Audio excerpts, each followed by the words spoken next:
இந்த காலத்துல நல்லதை சொல்றவங்களே நாட்டுல கொஞ்சம் பேர் தான்டா. அனைவருக்கும் வணக்கம். நேற்று நான் வெளியிட்ட தூத்துக்குடியின் ஆசிரியர் திருமண்டல காணொலியை பார்த்துவிட்டு நிறைய பேர் எனக்கு போன் பண்ணீங்க. குறிப்பாக டீச்சர்ஸ் சகோதரிகள் நிறைய பேர் பேசுனீங்க. ஆனா அப்பாயின்மெண்ட் போட்டிருக்காங்கண்ணே, எங்க பாஸ்டேட்லயே எனக்கு வேக்கன்ட் இருக்கு, ஆனா பாத்தீங்கன்னா கண்ணு கட்டாத தூரத்துல போட்டிருக்காங்க. அது போல பாத்தீங்கன்னா நான் எந்த தப்பும் பண்ணல, இன்னொரு ஆசிரியை பழி வாங்க வேண்டும் என்பதற்காக எனக்கு பணிமாறுதல் கொடுத்திருக்காங்கன்னு சொல்லி நிறைய பேர் சொன்னீங்க. அது போல தலைமை ஆசிரியர்களும் சொன்னீங்க. என்ன சொல்றதுன்னு எனக்கும் தெரியல. ஏன்னா பாத்தீங்கன்னா உங்களிடம் தகவல்களை கொண்டு சேர்ப்பதற்கு ஒரு ஊடகமாக தான் நான் இதுவரை செயல்பட்டு வருகிறேன். திருமண்டலத்தில் நடக்கிற விஷயங்களை அனைவரும் தெரிந்து கொள்ள வேண்டும் என்பதற்காகத்தான் நான் என்னுடைய வேலைகளை இருந்தாலும் அது எல்லாவற்றையும் விட்டு நான் தொடர்ந்து இந்த விஷயத்தை செஞ்சுட்டு இருக்கேன். ஆனா இப்பொழுது பாத்தீங்கன்னா உண்மையிலே நீங்கள் சொல்லும் பொழுது எனக்கு மனது வலிக்கிறது. ஏன்னா நேற்று நான் வலைதளத்தில் வெளியிட்டதை பார்த்து விட்டு நிறைய பேர் என்ன பண்ணிருக்காங்க, டைரக்ஷன் ஆபீஸ் வந்திருக்காங்க. ஆனா யாரை சென்று பார்ப்பதென்று தெரியாமல் தியங்கி போய் நிற்கிறாங்க. குறிப்பாக பாத்தீங்கன்னா டிஸ்ட்ரிக்ட் ராஜன் அவர்களை சென்று சந்தித்திருக்கிறாங்க சகோதரிகள். அண்ணனும் பார்த்துட்டு ரொம்ப ஷாக் ஆயிருக்காங்க. ஏன் இந்த அளவுக்கு தூரமா உங்களை போட்டிருக்காங்கன்னு சொல்லி கேட்டிருக்காங்க. அதற்கு பிறகு பாத்தீங்கன்னா என்ன செய்ய முடியுமோ அதை செய்வோம் என்று உறுதியளித்திருக்கிறார்கள். ஒரு நல்ல ஒரு விஷயம். அந்த டிரான்ஸ்பர் அந்த இதை இதுவரைக்கும் இம்ப்ளிமெண்ட் பண்ணாம இருக்கிறாங்க. கொஞ்சம் மகிழ்ச்சியா இருக்குது. மாற்றத்திற்கான ஒரு அறிகுறியா நான் அதை நம்புறேன்.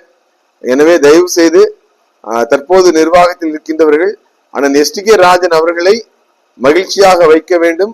அவர்களுடைய பெயருக்கு நற்பெயருக்கு களங்கம் வரக்கூடாது என்று நினைக்கிற அவருடைய ஆதரவாளர்கள் தயவு செய்து நீங்கள் என்னுடைய வலைதளத்தின் காட்சிகளை பார்த்து விட்டோ, நீங்கள் அழைத்த அழைப்பை கேட்டுவிட்டோ, உங்களை சந்திக்கிறவர்களுக்கு நீங்கள் வாய்ப்பை ஏற்படுத்தி கொடுங்கள் என்று தயவு செய்து இந்த வீடியோ மூலமாக நான் கேட்டுக்கொள்கிறேன்.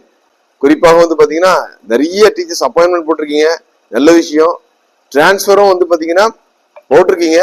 ஆனால் அதில் நடந்த சிறு சிறு தவறுகளை களைவதற்கு ஒரு கமிட்டி போட்டேன்னு சொன்னீங்க. ஆனா எனக்கு தெரிந்து பாத்தீங்கன்னா நான் விசாரித்த வரைக்கும் பாத்தீங்கன்னா எந்த கமிட்டியும் போட்டதாக தெரியவில்லை. உடனடியாக ஒரு கமிட்டியை போடுங்க. குறிப்பாக இந்த டிரான்ஸ்பர் போட்ட உடனே தயவு செய்து உங்களுடைய செல்போனை ஆஃப் பண்ணி வைக்காதீங்க. ஏதாவது குறைகள் இருக்குமானால் அவர்கள் தரப்பினர் சொல்லுகின்ற வாதங்களை கேட்பதற்காக அவர்களுக்கு என்ன பண்ணும் ஒரு வாய்ப்பை ஏற்படுத்தி கொடுங்க. ஒரு கமிட்டியை போட்டு உட்கார வைங்க. திருமண்டலத்தில் அலுவலகம் இருக்கு, அங்க உட்கார வைத்து குறைந்தபட்சம் நிவாரணம் கிடைக்கிறதோ இல்லையோ அவர்கள் சொல்வதை கேட்பதற்காவது தயவு செய்து நேரம் ஒதுக்குங்கள். அப்படி நீங்கள் செய்தால் மட்டும்தான் பாத்தீங்கன்னா அவர்களும் தங்களிடத்தில் இருக்கின்ற குறைகளை உணர்ந்து கொள்வார்கள்.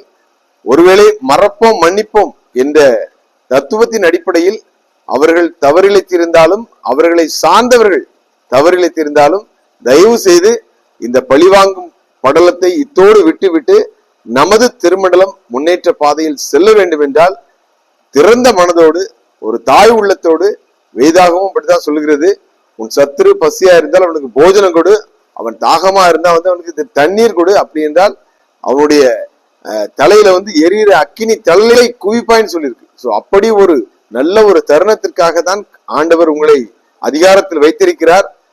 எனக்கு பாத்தீங்கன்னா இதை தாண்டி என்ன சொல்வதென்று தெரியவில்லை. நான் ஏற்கனவே ரொம்ப தெளிவா சொல்லிவிட்டேன். இந்த திருமண்டலத்தை காப்பாற்றுவதற்கு தயவு செய்து புதியவர்கள் நிறைய வாங்க, இளைஞர்கள் நிறைய பேசுறீங்க. நான் உங்களுக்கு எல்லாம் சொல்லுவதுதான், தொடர்ந்து நீங்கள் பாத்தீங்கன்னா குறை சொல்லி கொண்டிருந்தால் எதுவும் நடக்காது. எப்படி பாத்தீங்கன்னா ஒரு அறை முழுவதும் இருளாக இருக்கும் பொழுது ஒரே ஒரு தீக்குச்சி கொளுத்தினால் அந்த அறை முழுவதும் பாத்தீங்கன்னா வெளிச்சம் பெறும். அது போலதான் பாத்தீங்கன்னா நல்லவர்கள் நீங்கள் விமர்சகர்களாக பார்வையாளர் வரிசையில் இருப்பீர்கள் என்றால் கண்டிப்பாக தவறானவர்கள் இந்த அதிகாரங்களில் தொடர்ந்து தங்களை தக்க வைத்துக் கொண்டிருப்பார்கள். அப்படி என்றால் எந்த மாற்றமும் வராது.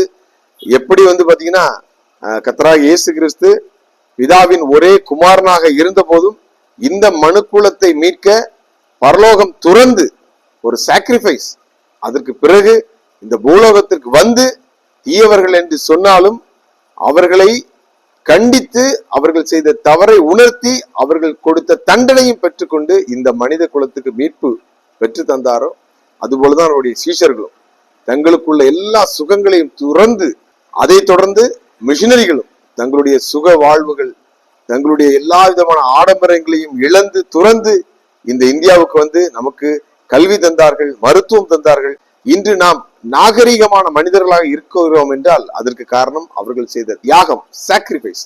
ஆனா நம்ம வந்து பெருசா ஒன்றும் சாக்ரிஃபைஸ் செய்ய தேவையில்லை. இது சாக்கடை. இந்த திருமண்டலம் வந்து பாத்தீங்கன்னா அரசியல் நமக்கு செட் ஆகாது. இது யாரோ ஒருத்தர் என்ன பண்ணுவாங்க வந்து உட்கார்ந்து அரசியல் பண்ணவங்க நினைத்தால் இது போன்றுதான் நடக்கும். நான் இன்னும் சொல்கிறேன், அண்ணன் எஸ்.டி.கே. ராஜன் அவர்களுடைய பலம் என்னன்னா, அவர் நல்லவர். அவர் வந்து பாத்தீங்கன்னா காணிக்கை பணத்தையோ இல்லாட்டினா வந்து அப்பாயின்மெண்ட் போடுற விஷயத்திலேயோ ஒரு பைசா கூட கரப்ஷன் கிடையாது. சுத்தமான ஒரு கைகளை உடையவர். ஆனால் கடந்த காலங்களிலும் அவர் ஆட்சியில் நடந்தது இதுதான். அவரை சுற்றி இருப்பவர்கள் தங்களுக்கு அதிகாரம் கிடைத்து விட்டது என்ற காரணத்தினால வந்து பாத்தீங்கன்னா பழிவாங்கும் படலத்துல அதிகமாக ஈடுபட்டாங்க. இப்பொழுது நான் கேள்விப்படுறேன், சாத்தாங்குளம் ஜோன்ல அண்ணன் பேரை சொல்லி மிரட்டுகிற துணியில என்ன பண்றாங்க, ஆசிரியர்களை மிரட்டி கொண்டிருக்கிறார்கள். நிச்சயமாக இது வந்து ஏற்கத்தக்கது அல்ல, இது அழகல்ல. நம்ம வந்து பாத்தீங்கன்னா அவர்களை குறை சொல்லி அவர்கள் போன்று நாங்கள் இருக்க மாட்டோம் என்று சொல்லி வந்தோம். ஆனால் இன்று வந்து பாத்தீங்கன்னா ஆசிரியர் பெருமக்களையும் அங்கிருக்கின்ற மனிதர்களையும் மிரட்டி கொண்டிருக்கின்றது. நிச்சயமாக மாற வேண்டும். எப்படி வந்து தலைவர் வந்து பாத்தீங்கன்னா ஓட்டு நோட்டில இருக்காங்களோ அவருடைய மனதில் வந்து பாத்தீங்கன்னா நல்லது செய்ய வேண்டும் என்று நினைக்கிறார்கள். அவருக்கு தொந்தரவு கொடுக்க வேண்டாம், அவருக்கு அவப்பெயரை கொண்டு வருகின்ற செயலை தயவு செய்து அவர்களுடைய அணியில் உள்ளவர்கள் செய்யாதீர்கள் என்று மீண்டும் அன்போடு கேட்டுக்கொள்கிறேன். நான் இன்னும் தெளிவாக சொல்கிறேன், இங்க வந்து பாத்தீங்கன்னா நாங்கள் அரசியலுக்கு வர வேண்டும் என்று எந்த விதமான திட்டமும் வைக்கவில்லை. ஆனால் இங்கு அழுது கொண்டிருக்கிறார்கள், கேட்பதற்கு ஆள் இல்லை. ரொம்ப மனசு கஷ்டமா இருக்கு. அண்ணேன்னு சொல்றாங்க, எங்க கையில அதிகாரம் இல்லை, ஆனாலும் உங்களோடு நிற்கின்றோம், பாதிக்கப்பட்ட மக்களோடு நிற்கின்றோம், பாதிக்கப்பட்ட ஆசிரியர் பெருமக்களோடு நிற்கின்றோம். நிச்சயமாக நியாயம் மட்டுமே ஜெயிக்கும். எனவே தயவு செய்து திருமண்டலத்தை தேடி வருகின்ற பாதிக்கப்பட்ட ஆசிரியர் பெருமக்களுக்கு ஒரு வடிகாலாக ஒரு கமிட்டி அமைத்து காலை 10 மணி முதல் 5 மணி வரை குறைந்தபட்சம் இருந்து அவர்களுக்கு நியாயம் செய்யும்படியாக இந்த வலைதளம் மூலமாக அண்ணன் எஸ்.டி.கே. ராஜன் அவர்களுக்கும் அவருடைய அணியை சேர்ந்தவர்களுக்கும் அன்போடு கேட்டுக்கொள்கிறோம்.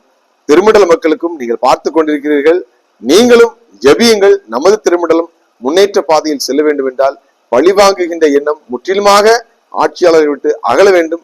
கர்த்தர் தான் அந்த மாற்றத்தை நமது திருமணத்துக்கு கொண்டு வர வேண்டும். அனைவருக்கும் நன்றி. சொல்றவன் சொந்த வாழ்க்கைய பத்தி எல்லாம் கிளறி பார்க்காதே. அவன் சொல்றதுல அறிவுக்கு பொருத்தமா இருந்தா நடங்க.